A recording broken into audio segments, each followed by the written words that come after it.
What's up, everybody? Mike Sgroi for Iron Ore Cinema Productions, and I'm at Zapp Comics in Wayne, New Jersey, and today is Free Comic Book Day. It is an awesome day for nerds and geeks like myself to come down, check out some comics, just see what the buzz is about, maybe meet a few girls, you never know.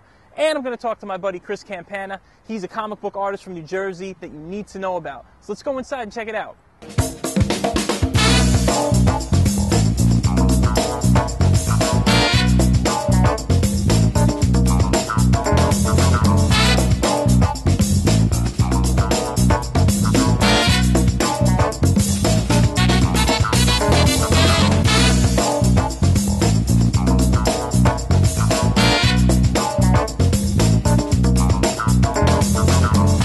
Eye doctor. They don't get along.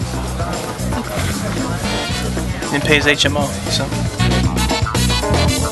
Well, I originally started drawing when I was around 10 years old, and then I decided to pursue it when I was 19. I went to art school in New York, and I started working a few years after that as a storyboard artist for commercials. And just a few years ago, decided to really get into comic books, see if I had a chance to tell stories through art and try to touch people's lives that way.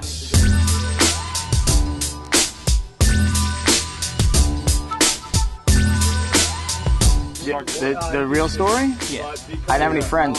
I had a bunch of action figures, and I would use those action figures to tell stories.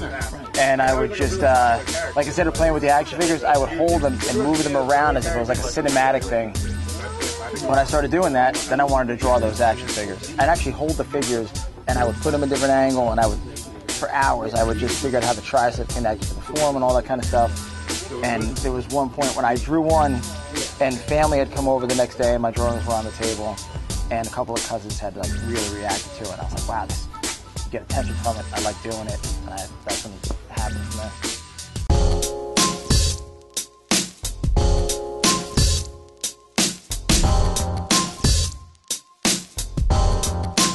What was the school you went to in New York?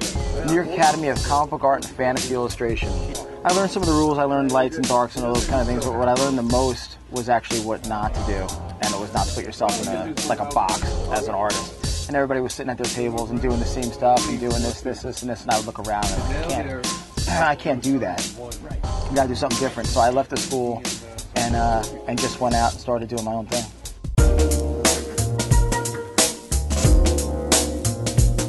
I injured myself. I popped my Achilles, so I was up on the couch doing nothing but drawing. And I decided I wanted to tell this story, and I was watching the History Channel.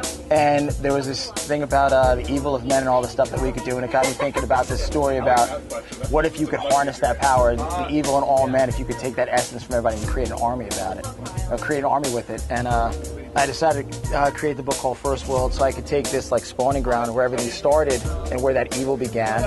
And it started that way. Did some character sketches, made a video, was lucky enough to have some great networking background with some people I'd done some work with prior. And that was it.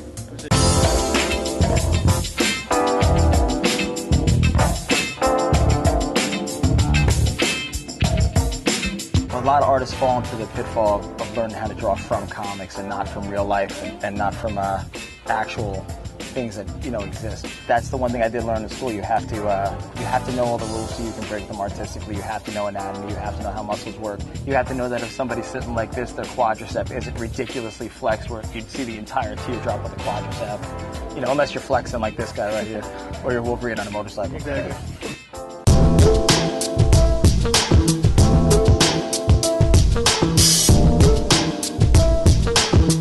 The coolest thing is when a kid comes up to the table and you draw Spider-Man for that kid and he's just like taken aback by it. It's just the coolest thing in the world. That's really why I do it.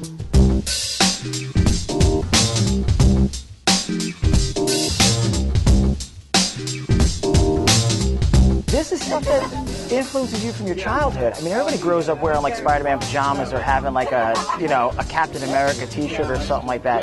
This is ingrained in our DNA. Pop culture stuff like this. You might not know who I am, but if I have a picture of the Hulk, I've got 75 years of advertising behind me that it's the Hulk. So what makes this different is we're raised on this. Every boy, every girl has Wonder Woman, Batman, Spider-Man.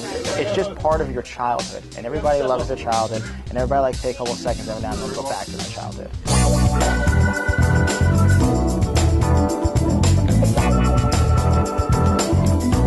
Learn everything you can about the industry. Do not lie to yourself about what this industry is. I know it's funny books, but there is a lot of stuff business-wise that you need to know. Learn how contracts work. Do not lie to yourself. Do not surround yourself with yes men who tell you your stuff is the greatest thing since sliced bread, because I guarantee you it isn't. Every artist can get better. Just be honest to yourself, or be true to yourself too. Draw what you want to draw. Believe in what you can do, but prepare yourself for rejection, because it's out there.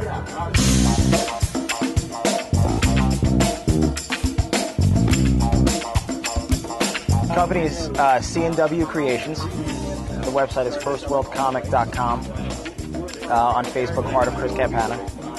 I work on a book called Kantara, which is sword and sorcery based. That was through a company called Whirlwind. And then I work on a book called Realm of the Underworld, which is based on the old like Remco 80s action figures.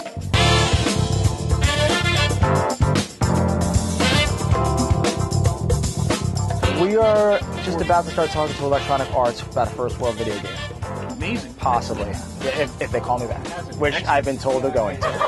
It's a lot of hard work, but yeah, is it better than when I owned a landscape business? Yeah, it's better than that. Right. You know, I have air conditioning inside.